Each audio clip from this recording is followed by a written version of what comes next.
Hello, this is the Angry Egalitarian. Hi, this is Matt Cat, the Angry Egalitarian that discusses this and that. Today I'm going to be looking at a letter that was written to Anti-Feminists by a feminist and discussing some of the points that are raised in that. And remember, just because you call a tail a leg doesn't then mean that the dog has 5 legs. Calling something something else doesn't then make it that thing. That becomes important later. Alright, so let me go ahead and do my screen share.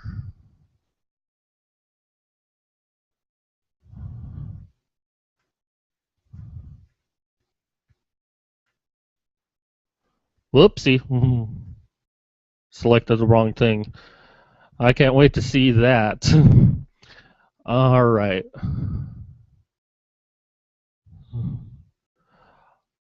Alright, so this was the letter. I, of course, found it on most things.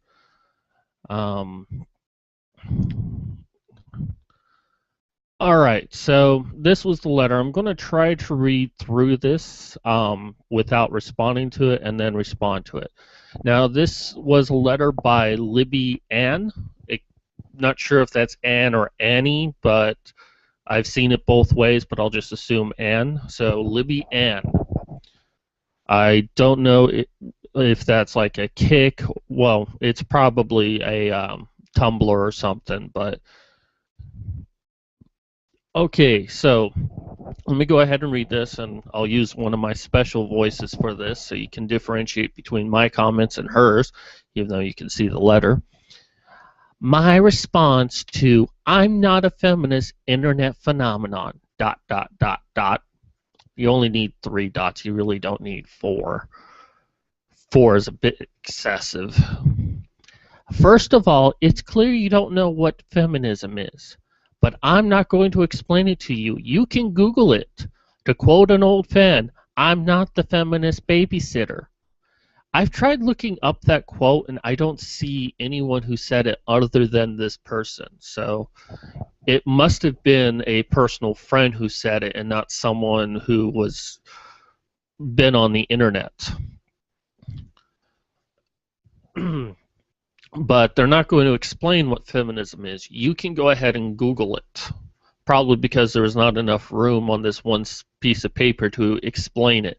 Even if an anti-feminist hasn't Googled what feminism means, and I'm sure you're going to recommend the dictionary definition, it doesn't illustrate what the feminist movement has done.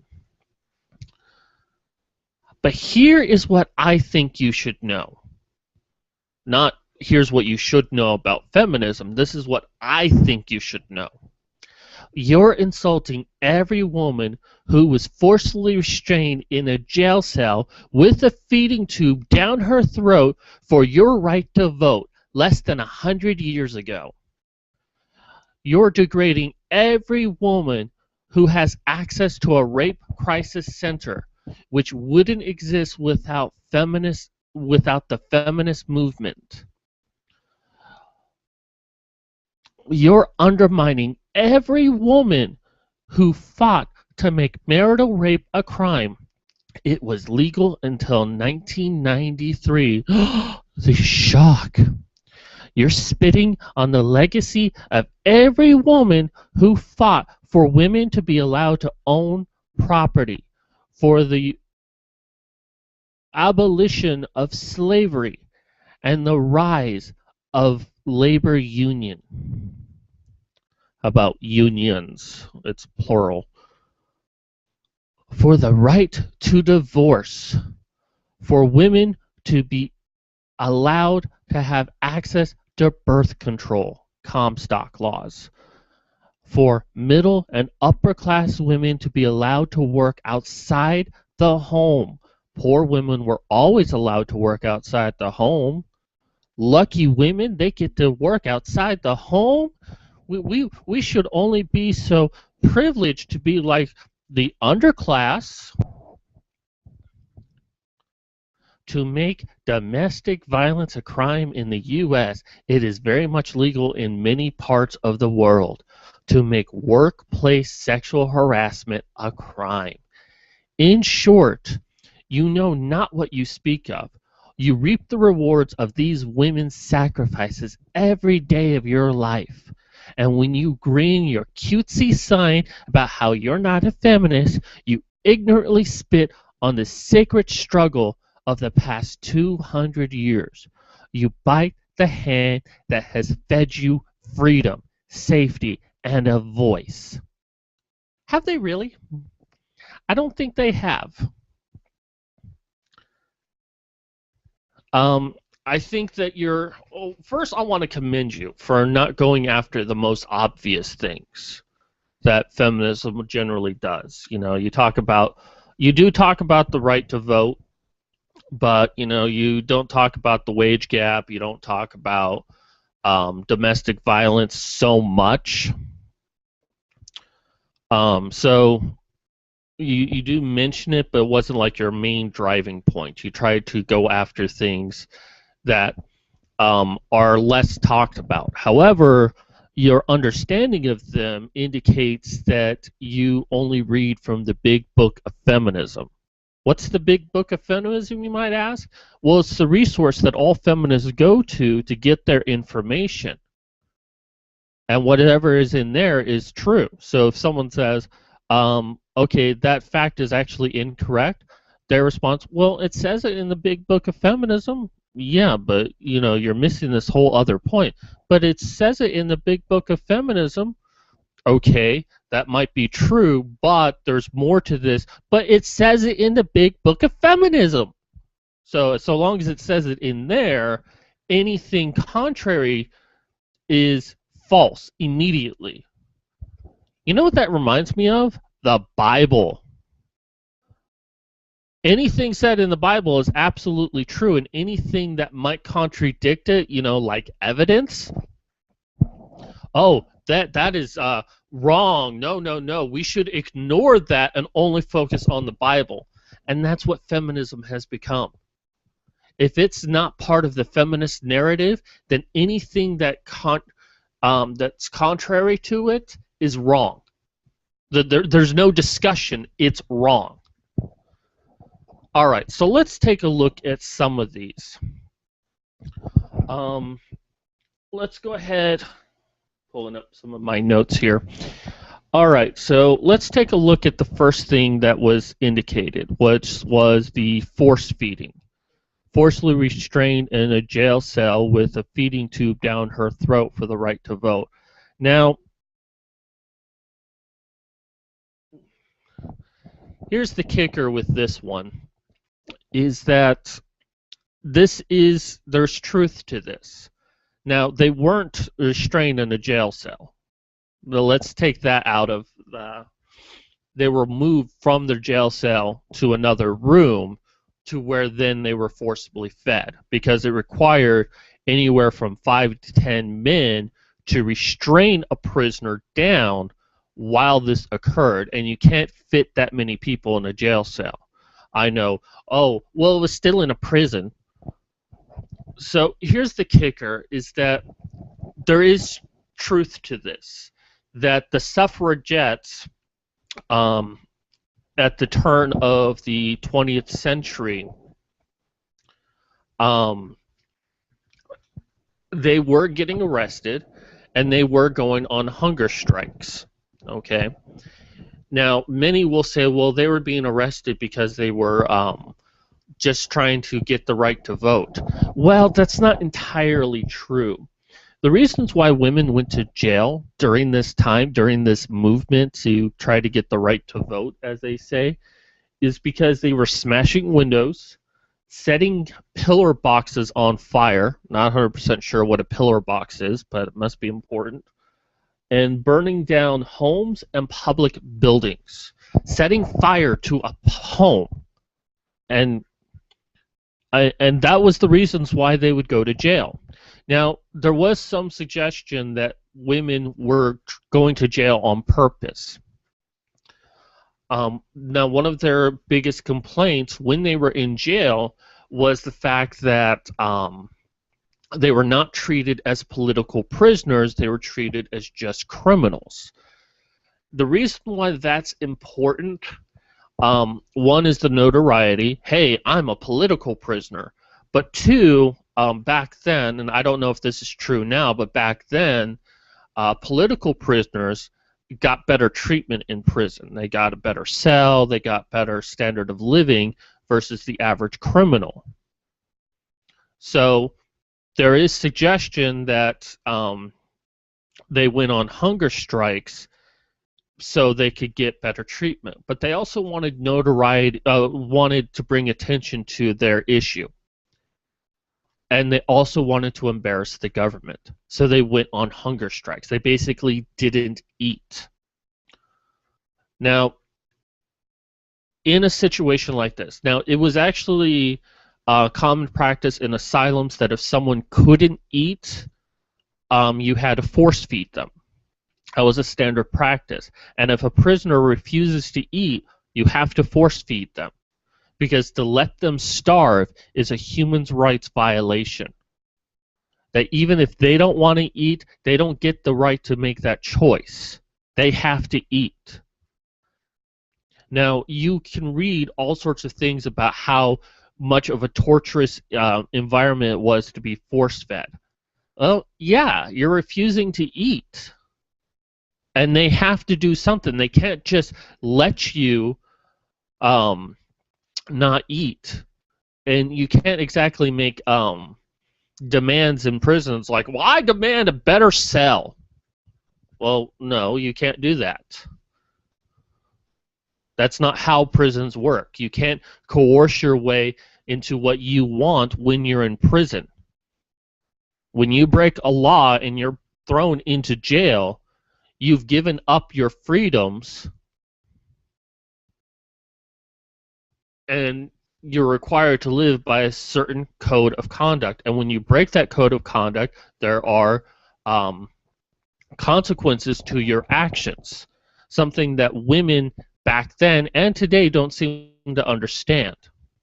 So yeah, they were force-fed, and it is a terrible experience to be force-fed. Partly because they want to encourage you not to go on a hunger strike again. So yeah, it was bad.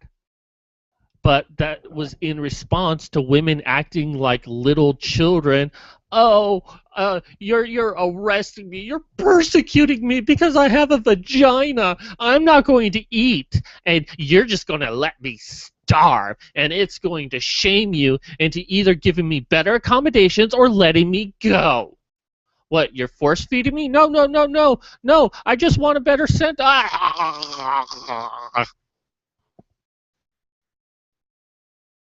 So now there was a response in the UK. They decided to change some of the laws so that if a woman decided not to eat, she was released. They waited until she was very weak and then they released her, hoping that she would go eat. And then once she broke a crime, arrest her again. Now, of course, this failed miserably, but what choice did they have? Women were doing everything they could to undermine the rules. And I can understand needing to change the rules, but there's a way to change those rules, and there's the wrong way. There's the right way and the wrong way, and they were doing it the wrong way. And it really didn't help things. It just made things a lot worse. And yeah, you can say, well, would they change the laws to allow women to go? Basically, they gave them a slap on the wrist. All you had to do was not eat as a woman, and you'd be freed from jail. You could have killed someone, not eaten, be released, and be back amongst society and protected by your friends. Does that really sound like something women should be celebrating? You broke the law, you go to jail. Especially if it's a crime that could have hurt someone, that did hurt someone. But we excuse that little factor right there. It's just like, well, women were thrown in jail and forced to eat. Yeah, and men were too. Yeah, we forget that little fact too, don't we? That if a man decided not to eat, he'd get the exact same treatment. But women are somehow above the treatment that men are supposed to get. Except that's equality. That's equality, you stupid feminist. The thing that you're supposedly fighting for. We want equal rights to men. Well, you got it back then. Refuse to eat, you get force-fed because that's what happened to men. You don't like it? Well, tough shit. There are consequences to your actions. And if a man has to endure it, you have to endure it. And instead, you had a special pussy pass because of what's between your legs. So you could be released temporarily and then disappear for breaking the law. All right, let's go ahead and move on to the next one. And please let me know if I'm being too loud on this. I'm still on my new mic, so let me see if anyone's left any comments. And my computer's being slow. No, it doesn't look like anyone has. Okay. Feel free to leave me any comments. All right, let's go ahead and go to the next one. Rape crisis centers, that they wouldn't exist without the feminist movement. Well, that's actually not true. In the UK, the first rape shelter, or rape and abuse shelter, was started by Aaron Pizzey. Libby, I forgot your name already. Libby, have you ever heard that name before? What's that? You haven't? That's a little shocking. Aaron Pizzey started the first shelter, started the first series of shelters for women. However, she wasn't a feminist. Now, whatever your big book of feminism might tell you, that's incorrect. And here's why, is that while she did support women, while she did help women in cases of abuse, she had found that many of the women who came to her centers were themselves guilty of domestic violence and rape against men, against their spouses. So she decided that she wanted to open a male shelter. Well, the feminists that were supporting her turned against her. The woman who opened the first shelter for women wanted to open one up for men, and they turned against her. They sent her death threats. She was forced to flee her country after her dog got shot. Someone shot her dog. Now, the dog survived, thankfully. But at this point, it doesn't matter if the dog lived or died. The dog got shot just because of her opinion that men needed a shelter. And the reason why women, feminists, don't want shelters for men is because it's a business. Rape and domestic abuse shelters is a business. And the business is, how bad can we make everyone think this problem is so we can get more funding and basically not do any real work? Oh yeah, we'll provide a shelter for women who can stay there and give them some bullshit to make themselves think like they're victims. And maybe these abuse shelters do some good, but there are so few that are available for men that if a man is abused, he is more likely to go to jail. Because all a woman has to do is say, oh, well, he abused me. Boom, jail, right there. If he tries to call a national crisis hotline, they'll most likely laugh at him or assume that he perpetrated the crime, Well, then you shouldn't have made her angry. You shouldn't have hit her if you didn't want her to hit you back. I didn't hit her. Oh, no, no, no. See, men cause violence in the home. Women only react to it. And we'll discuss rape in just in the next one a little bit more. You're undermining every woman who fought to make marital rape a crime. It was legal in 1993. Okay, so this is kind of a half-truth here. Now, I've tried looking up this whole marital rape issue. And the one thing I couldn't find was any feminist who really went on a campaign to try to legalize, to make marital rape illegal. So, to make it a crime, to actually be charged with the crime. Now, I agree that you cannot be forced to have sex even if you're married, and that this was a necessary thing to happen to criminalize marital rape. And, you know, I 100% agree with that. But there are a couple of problems with your statement and this issue. First and foremost, it wasn't legal until 1993, and your statement seems to suggest that there was something major that happened on July 7th, 1993.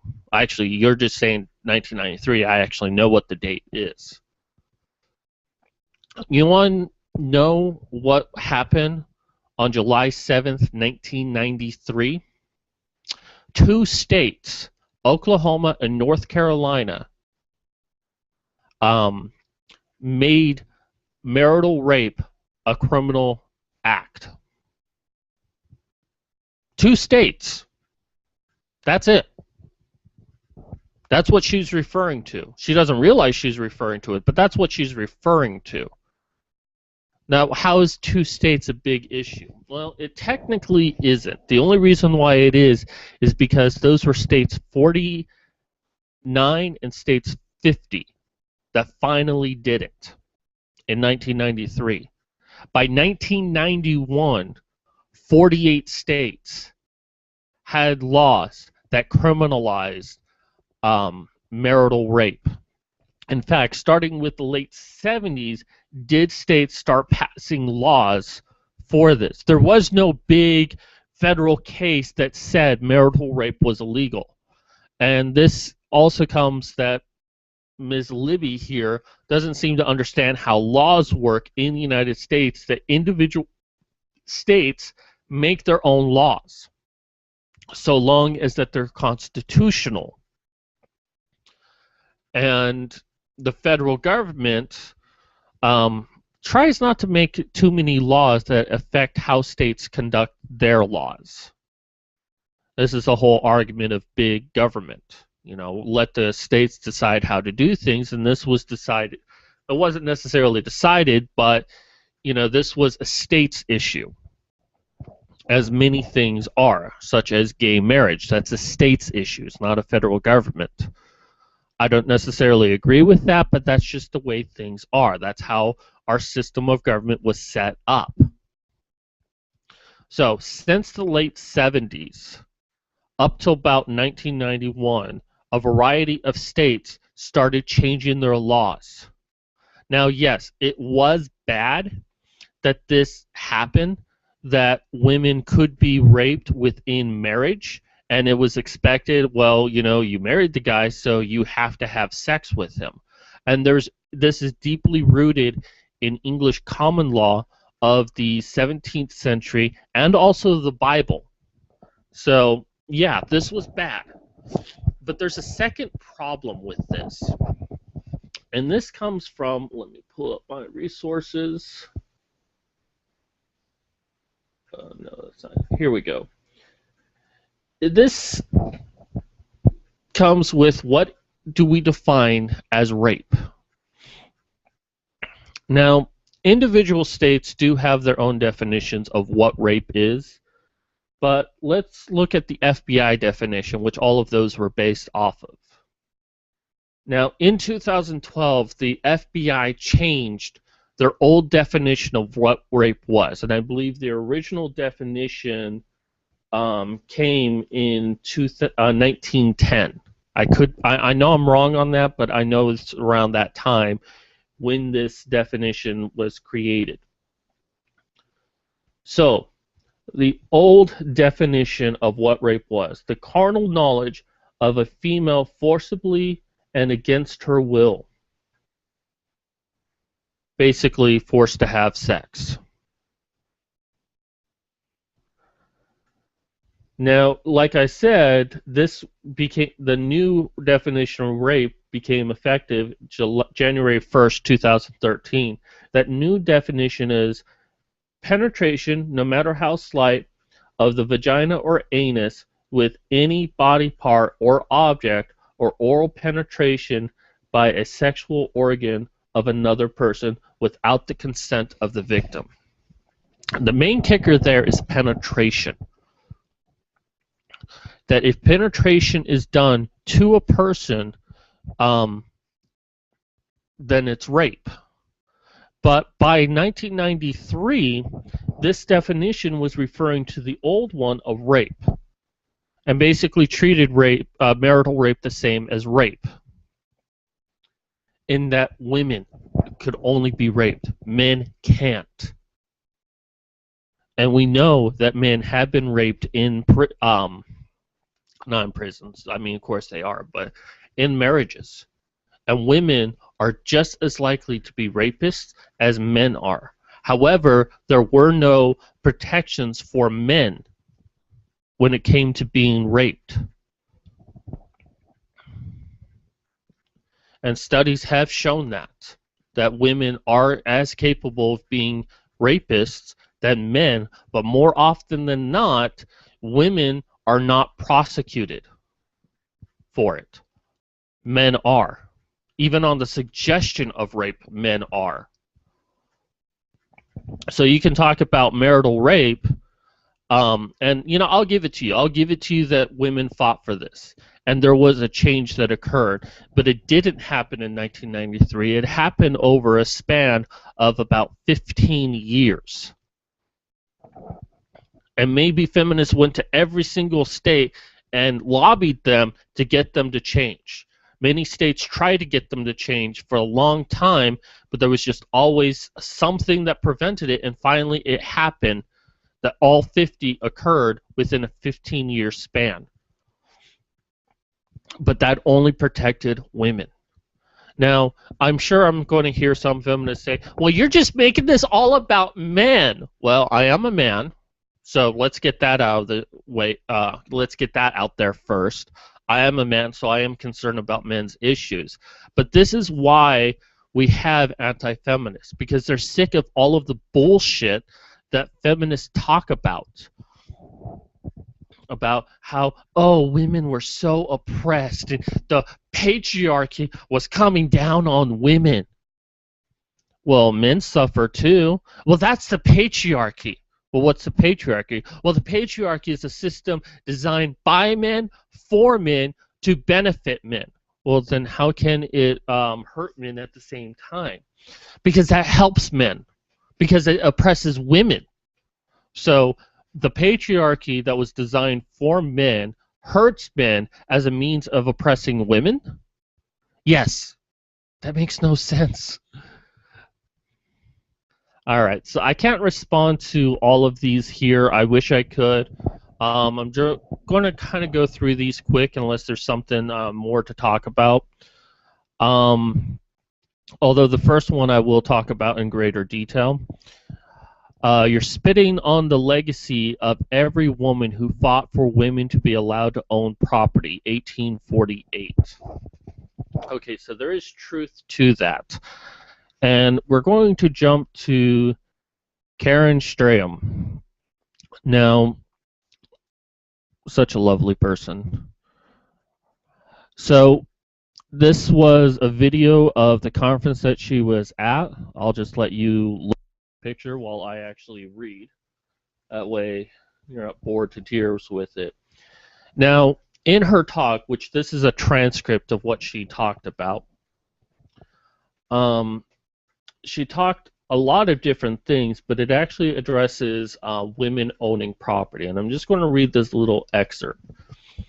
Now, she's talking about an article written in 1910 as a response to a female claiming that women were oppressed in society. So, for over 30 years, a woman has been able to hold and enjoy her separate property.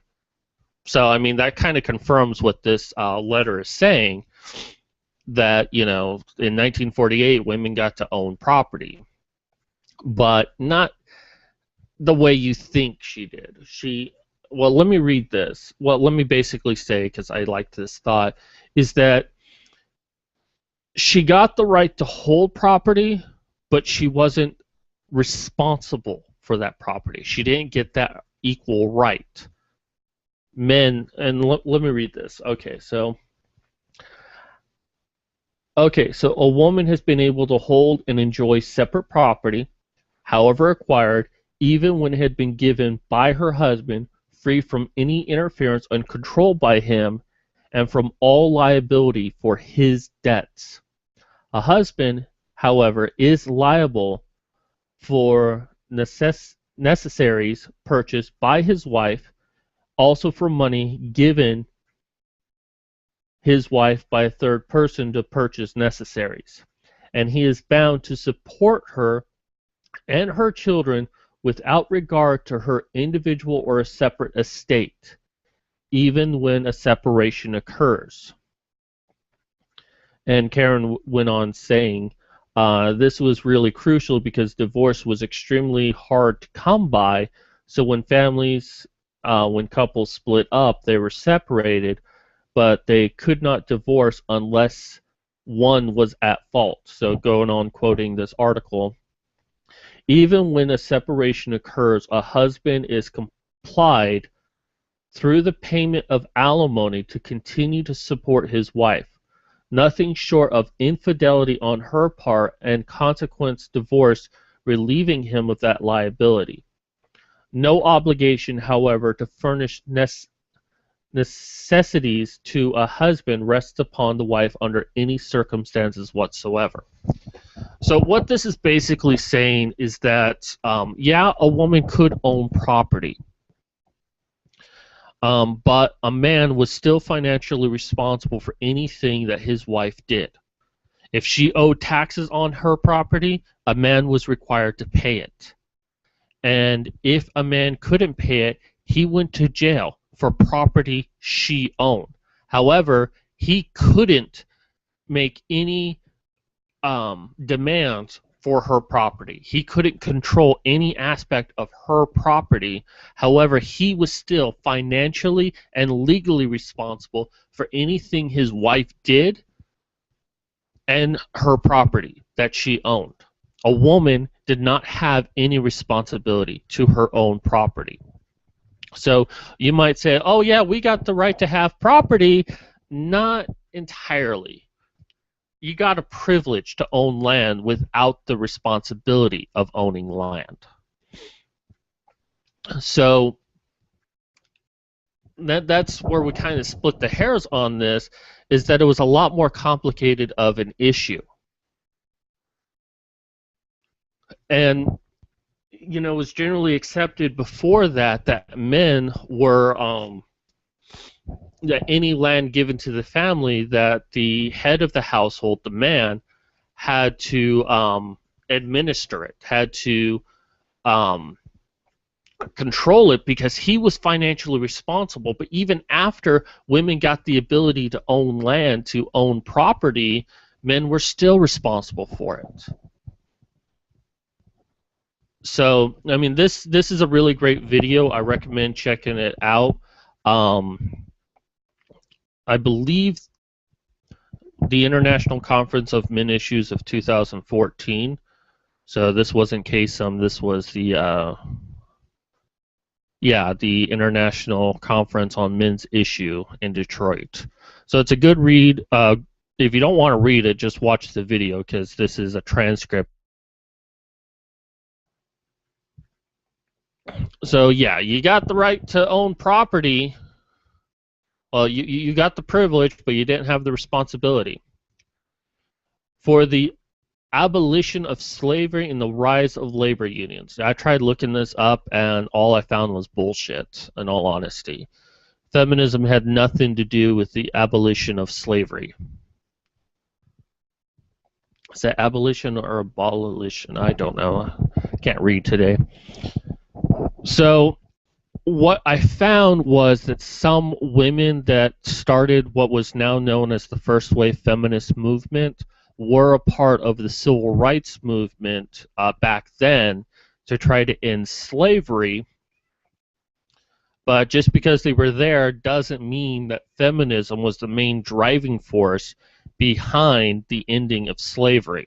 I'd like to think that it was, I don't know, the Civil War that one tried to keep the states together when Abraham Lincoln tried to pass a law that stated that slavery was legal in all the country.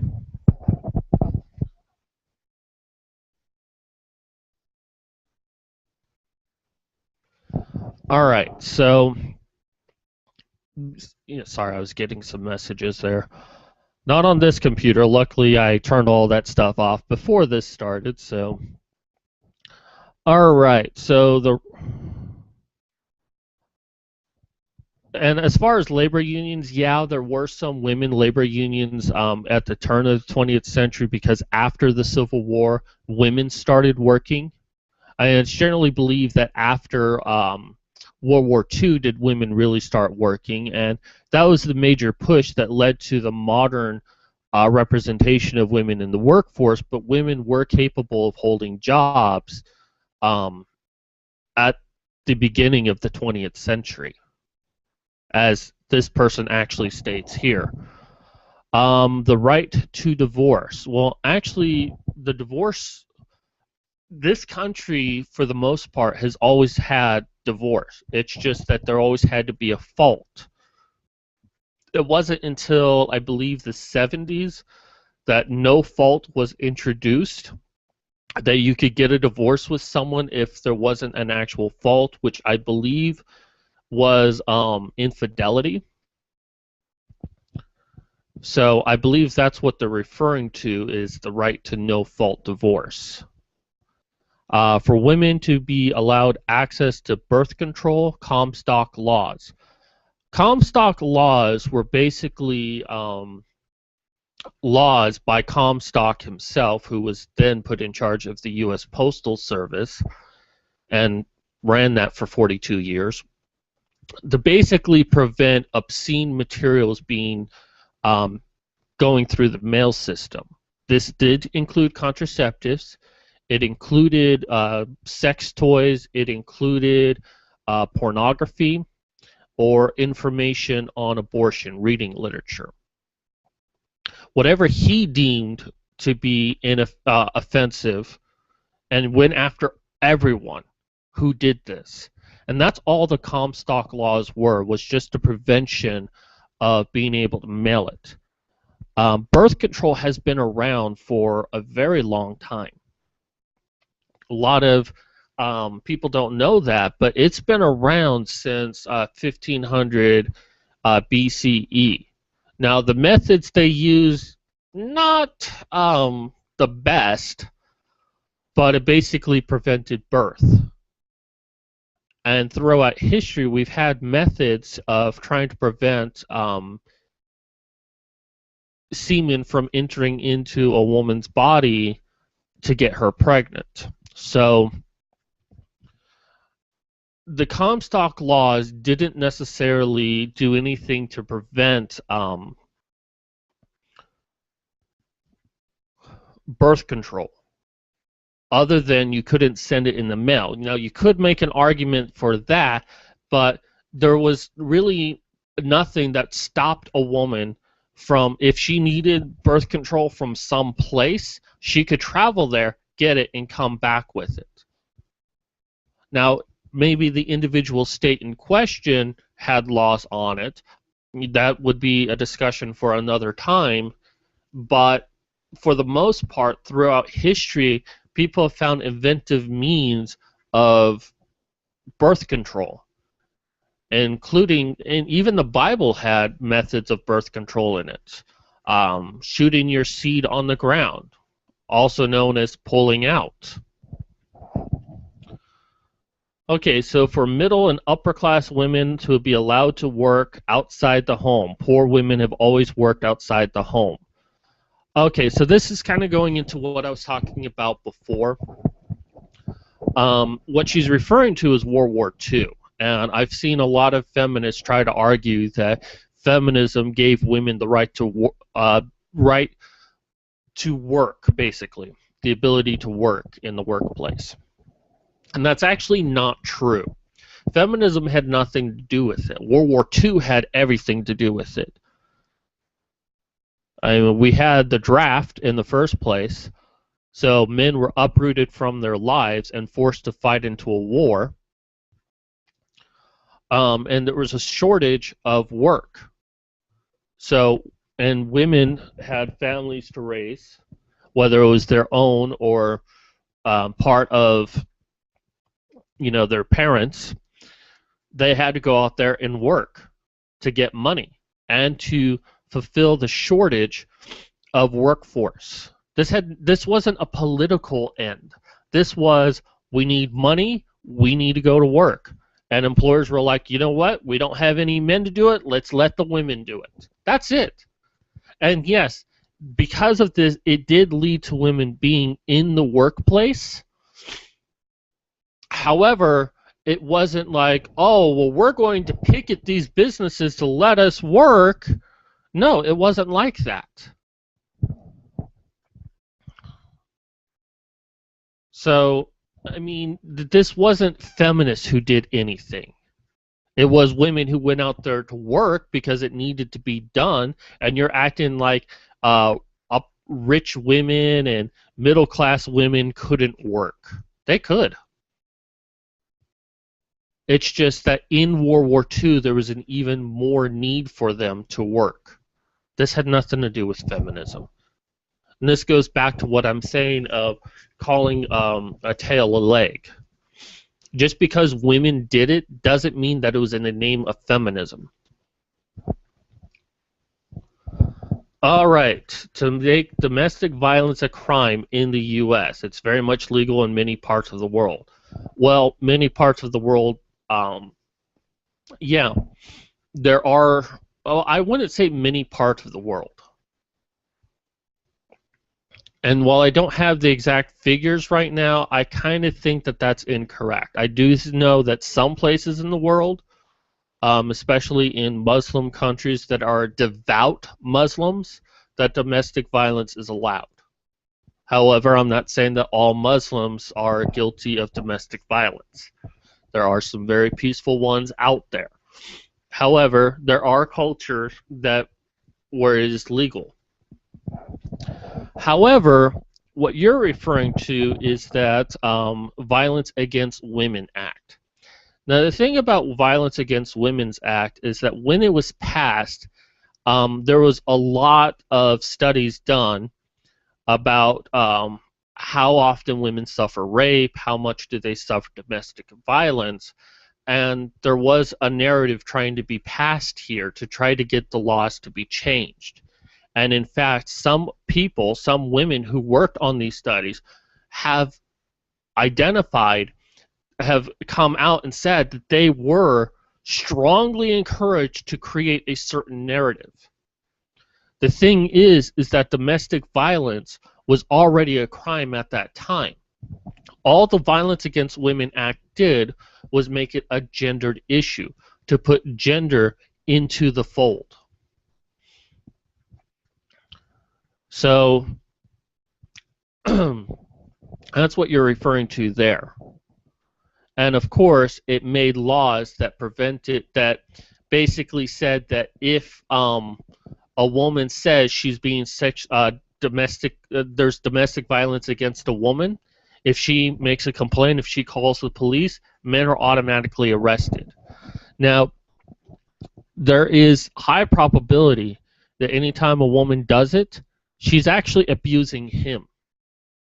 that women are as capable of domestic violence as men. However, the laws state, and women know this, that if a woman calls, if a woman calls that she's being abused by her husband, even if she is the abuser, he'll get arrested.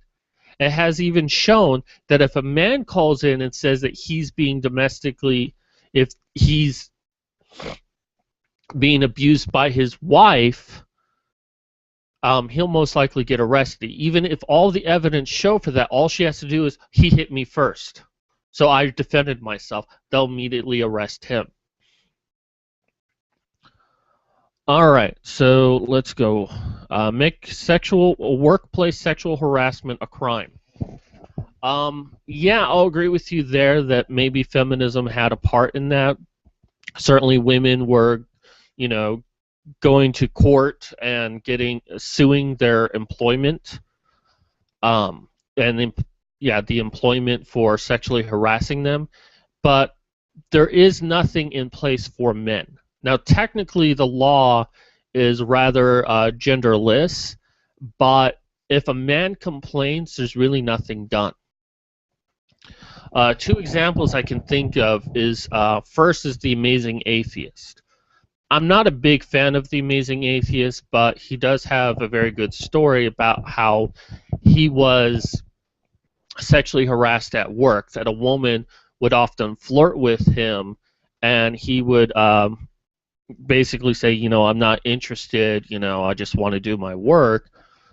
And she even started getting physical with him, touching him and pinching him, even to the point where she put her hands down his pants and grabbed his ass. And when he tried to complain about it, male coworkers were like, "What, are you gay?" And his superiors were like, "Well, just tell her you're not interested." They did nothing.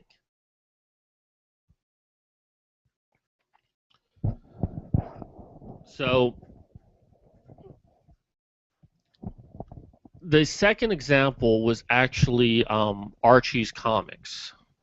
Was when the co-owner basically started calling all the men in her office penis, and they ended up suing her, and she told some news source, I remember reading this, that you cannot sexually harass men.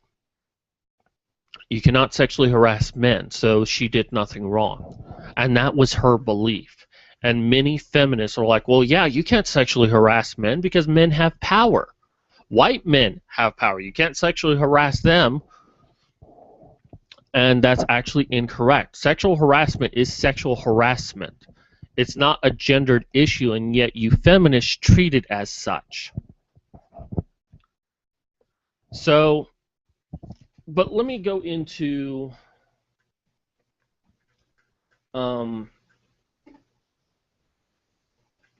basically women turn against feminism because, I'm trying to pull up some notes here. They turn against feminism because of the hypocrisy there is, because of the double standards, some of the things that I've mentioned. Excuse me. Basically, feminism talks about this victim complex while at the same time saying that they're strong, saying that they're trying to get equality to men, but then dismiss anything a man has to say. You ever hear of male tears? You ever hear of men can't be raped, or that men deserve rape when in prison? These are all things that feminists have said. But I'm sure, Libby, that you'll use the common excuse, not all feminists are like that. Many feminists use that. Oh, well, those aren't actual feminists. Well, I'll tell you something. When you use quotes like 1 in 5 women will be raped in their lifetimes, you're using those from a feminist that you would say is not a feminist, who helped convince the CDC that men can't be raped, that force to penetrate is not rape. You're so quick to dismiss who and who isn't a feminist, you don't realize that the things that you support are by those who you consider are not feminists. And in all honesty, you're the radical, Libby.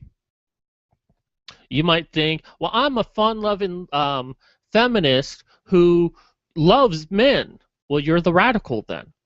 Because the mainstream feminists is those who are trying to destroy men, who are doing everything they can because they do more in the name of feminism than you do. But let me go ahead and read some other things about why women are turning against feminism. And these are basically the rights that men don't have in society that women do.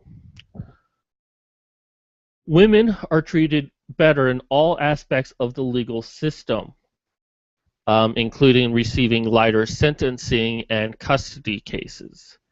Men are significantly more likely to be victims of violent crimes, of which rape is included, than women. Domestic violence being equally committed by women. For the most part, only male perpetrators are arrested. We mentioned that. The feminist definition of domestic violence has skewed arrest and prosecution philosophies and resulting in having male batterers criminally pursued and female batterers left alone. It is legal to circumcise male babies against their will.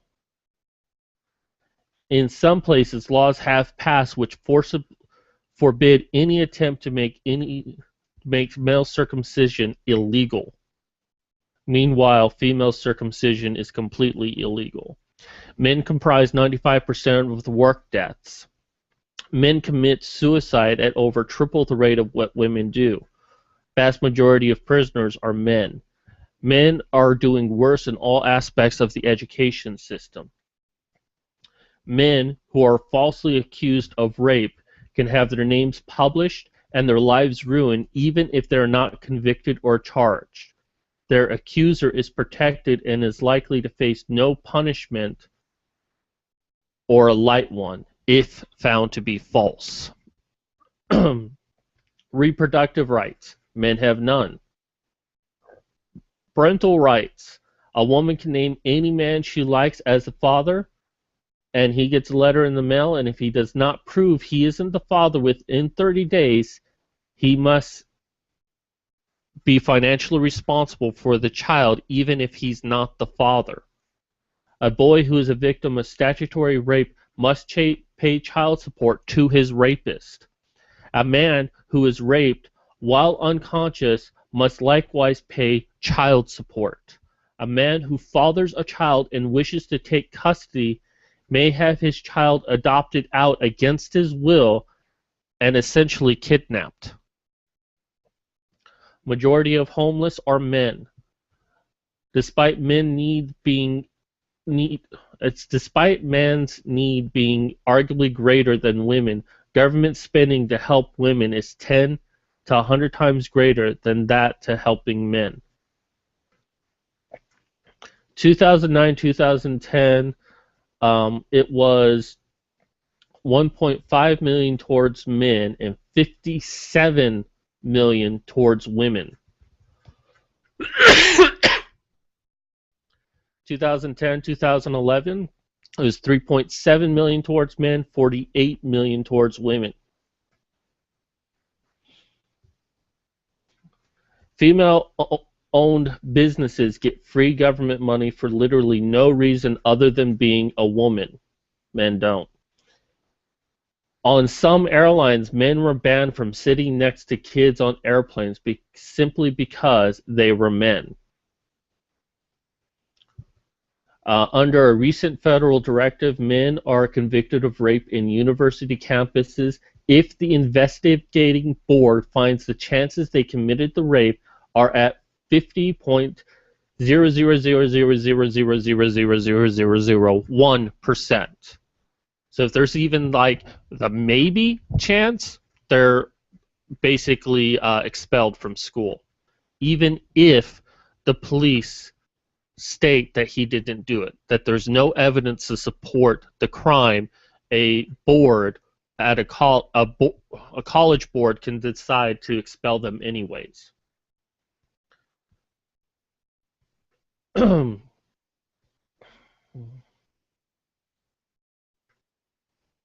DOE policy and practice. Caleb Warner was accused of rape and expelled from the University of North Dakota. Then his accuser was charged with filing a false report. He remains expelled as of June 2011. Selective service. Basically, women got the right to vote, but is actually illegal for women to sign up for selective service. Alright, so the final thing of this video I want to go over, because I'm hearing it now from you feminists. I can hear it. It's like, well, women care about those issues as well. Feminists fight for men's rights. No, you really don't. If anything, you fight against it. So this was a great article I found. So here's some examples of feminists fighting against men's rights. Fathers' rights groups want to share parenting to be default if both parents want custody and neither parent is unfit. The law is currently that women automatically receive custody of children, and then you kind of negotiate it from there. Father rights groups wanted it that it starts as shared custody and then you negotiate it from there. Feminists fought against this. You can see that there are links to all of this.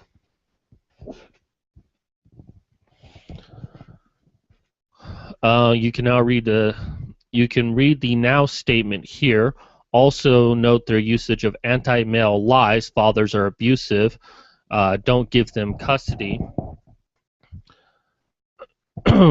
Men want protection against false rape allegations. Feminists fought against that, causing it to fail. Men want an end to the justice system favoring women simply because they're women. Feminists fought against this, arguing no woman should be sent to jail, even women who have been murdered, who murdered multiple people. Men want equal treatment of victims of domestic violence and not to be arrested for the crime of being male. Feminists fought against this by trying to suppress evidence showing that half of domestic violence is done by women. Men want rapists to be arrested, charged, and convicted with rape. In Western countries, women are rarely punished when raping men due to the biased legal system. In some countries, women cannot be punished for raping men, since rape is defined as male-perpetrated crime. Women fought against this in India and Israel. Men don't want to be thrown in jail because they lost their jobs and temporarily cannot pay child support. Feminists fought against this, trying to lower the amount to $5,000. That if a man cannot pay the amount of money, they're going to be thrown in jail automatically. Feminists try to get that amount lowered. Men want equal economic support and help from the government. I'll continue reading. When the recession hit, male-dominated fields like construction lost millions of jobs, while feminist-led fields like education and healthcare gained jobs. So the government proposed an economic stimulus for those fields. Feminists successfully fought against this, arguing that it was discrimination to support men and caused the government to give money to women who didn't deserve it. Hundreds of professional feminists complained against the sexism of helping men who had lost jobs and not women who had gained jobs. So this is just a few things. You talk about being there for men's rights, you're not. This is feminism. You might talk that you might like men and the most you do is write a letter telling anti-feminists they don't know what feminism is. This is feminism. This is what you support. And if you took your head out of your vagina long enough and actually look at something other than the feminist handbook about how to respond to all of these things and actually looked at the world, you would become an anti-feminist yourself. And the only reason why you're a feminist is because you hold some ideal that there's some good in it. There is no good within feminism. Not in the modern movement. Not in the third wave movement.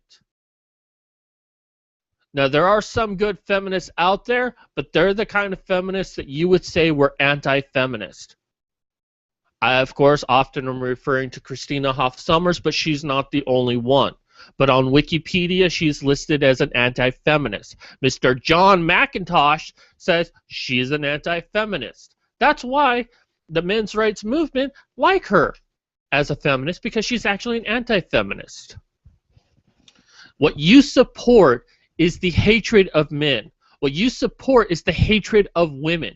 Anyone who doesn't fall in line with what you say, with what you want, is an enemy of you. And if there's someone who's an anti-feminist, rather than talk to them, try to understand the problem and fix it, you cast at them, you are a bad person. You don't deserve to be a feminist. Feminism has fought for your right to be able to say you hate feminism. You don't deserve it. You're a fucking bitch. You're a fucking idiot. You go away now. We don't want you.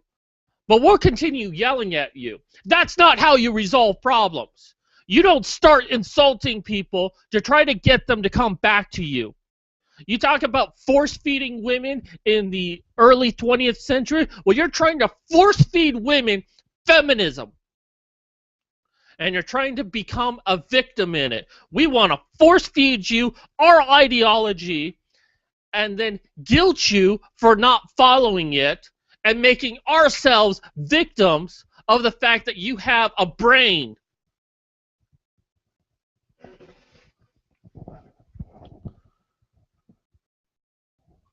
Okay, so I think I'm done.